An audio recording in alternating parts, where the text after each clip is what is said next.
Today we're going to discuss about the mechanical properties of solids. In our daily life, we come across a number of solid materials. Are all the solid materials around us are rigid? The answer is no. Now the question arises, what is a rigid body? A rigid body is generally a solid object with a definite shape and size. I said all the solid bodies around us are not rigid. I said so because we could compress, elongate, stretch, or bend the solid objects around us to a limited extent.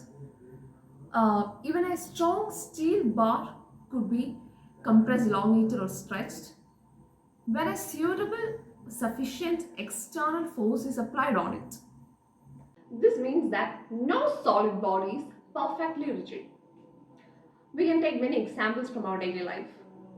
The spring helix we see in the spring mass to the spring we see in our pens. We could elongate it. If we apply a certain amount of force, we could elongate the spring. If we remove the force, the spring regains its original shape. That means we have seen all this around us. For example, if we consider a solid cylinder, if we apply a certain amount of force lengthwise, that means normal to its cross section. What happens? We have two possibilities. Either we could elongate it or we could compress it.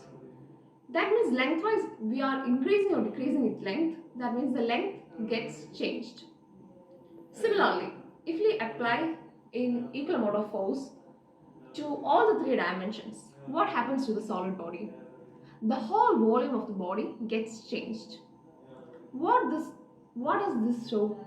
This shows that when an external force is applied to a solid body, certain amount of dimensional changes occur in the solid body. And how these changes occur inside the body?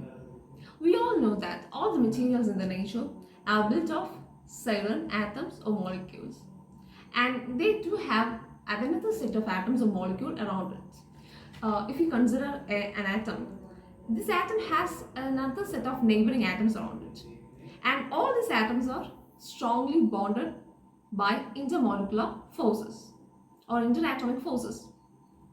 When we apply a certain amount of external volume, these atoms are bonded together by an intermolecular force or interatomic force, and the stability of the atom or the whole material is in equilibrium. When we apply an amount of external force, the stable equilibrium of the material is disturbed, and the molecules inside the material tends to leave its relative positions. That means there is a deformation in the material.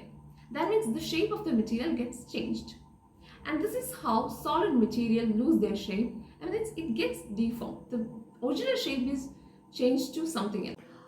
Uh, just now we have discussed the case of spring helix. And what did I say? The spring regains the original shape of it when the external force is removed. The property of solid materials to regain its original shape once the external force is removed is called elasticity. And this specific property is called property of elasticity exhibited by the solid bodies.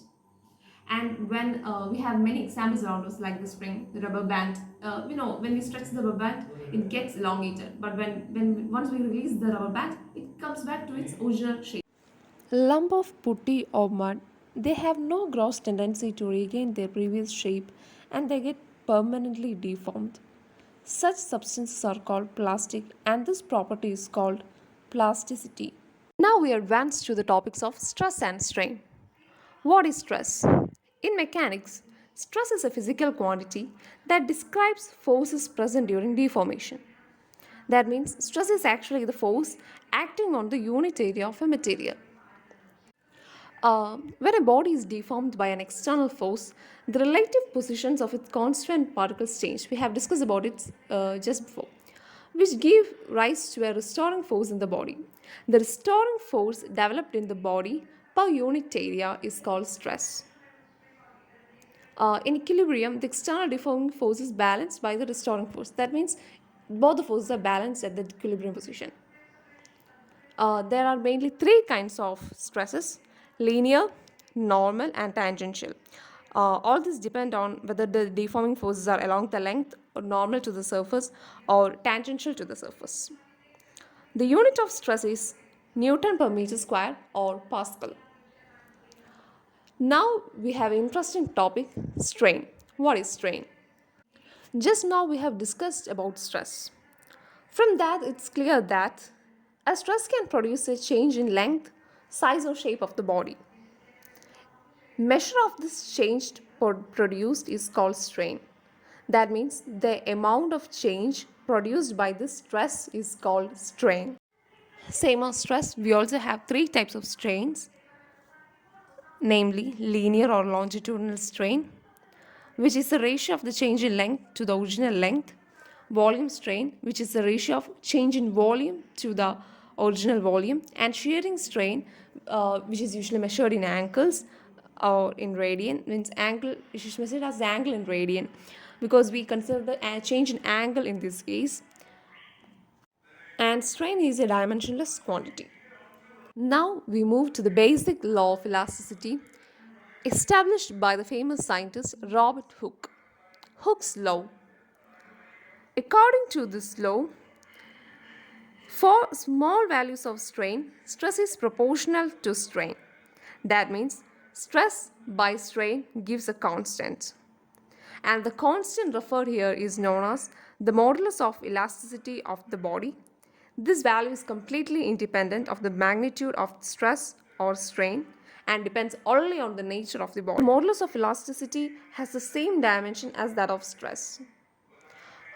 Through this video, we have completed elasticity, plasticity, stress, strain, and I hope the topic was clear for you. Thank you.